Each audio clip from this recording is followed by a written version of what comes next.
And I want to get into the meat of your book as well, where you explain all the effects that, or the symptoms that CBD can actually help people. And as I said multiple times, in Asia, we only have the CBD products and we don't have the THC. So when we actually purchase these tinctures or topicals and such, what can we use these for? And I think a lot of people have no idea what they do. They think, oh, it's good for relaxing, or it may be helpful for insomnia. I mean, we have all this CBD blogs and all these things that we can read, but a lot of them might have misinformation. So I want really to understand very well what we can do with these. So right now, it's funny because I stopped by a store the other day in town and I saw we have CBD and it had every health effect listed underneath it. I was confused. I would say if I had to pick something right off the bat, it's also dependent on the product itself, right? So if we have a product, and I've seen CBD products here that are sold over the counter that are blended with some other cannabinoids that have no psychoactivity. I'm not sure if those are the type of products available in Asia. There's a molecule called CBN, right? So we have CBD, THC, and CBN. CBN is a molecule that tends to offer a little bit of relaxation. So if you're looking at a CBD product that has this CBN in it, it may be good for sleep, for patients that have some difficulty sleeping.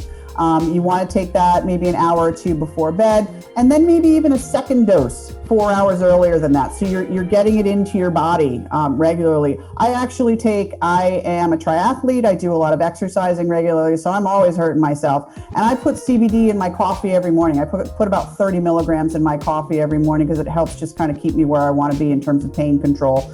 I'm trying to take less ibuprofen these days as it's not good for you, even though I love it. So, you want to look at where, if you're feeling kind of stiff and achy as we age, you can take a nice dose of CBD in the morning, maybe a second dose in the afternoon, 6 to 8 hours later. And you'll notice if you're not feeling as swollen, as inflamed, as in pain. It's a mild drug. We are not looking for severe pain type of control, unless you added it on top of it in terms of if they were taking something else, they might be able to decrease the dose of the other medication by adding CBD on. So it is mild, and I would say for pain, for inflammation, for mild anxiety, for mild sleep issues, you want to find a formula that's going to be on the more relaxing side. And then obviously for seizures as well, it's been shown to work for seizures as well. Those are kind of the big ones. I'm sure that they have a list of many other ones, but those are the ones I would really focus on. Yeah, in your book, you had like HIV, you had Parkinson's disease. Mm-hmm. Oh, Parkinson's. The big diseases. I did, yes. For Parkinson's, HIV, it can add to the anti-inflammatory. A lot of the drugs with HIV cause an inflammatory, and the disease itself causes an inflammatory response. So to help decrease that inflammation as well. Parkinson's is fascinating. I was just talking with patients the other day about Parkinson's. There's a study where at night you have REM sleep disorder and these patients thrash, and it can actually be happening 10 years before the diagnosis of Parkinson's. So the brain is already starting to be inflamed, and as an anti-inflammatory, you're talking, I'm so excited by that stuff because you're talking way down where we need studies on this stuff. But the brain has an inflammatory complex, and we have this low grade kind of inflammation going on, whether it's from supplements we're taking, whether it's what we're eating, whether there's something in the environment.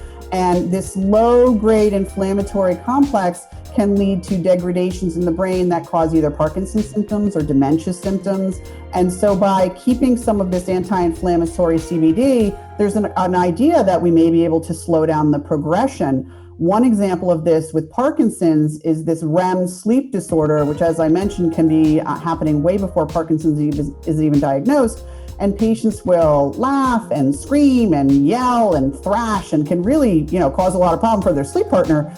And the study showed 100%, I can't remember the dosing right off the top of my head, but 100% of the patients that were given CBD before going to bed each night had complete amelioration of their symptoms through the night. And when they removed the CBD, they all came back.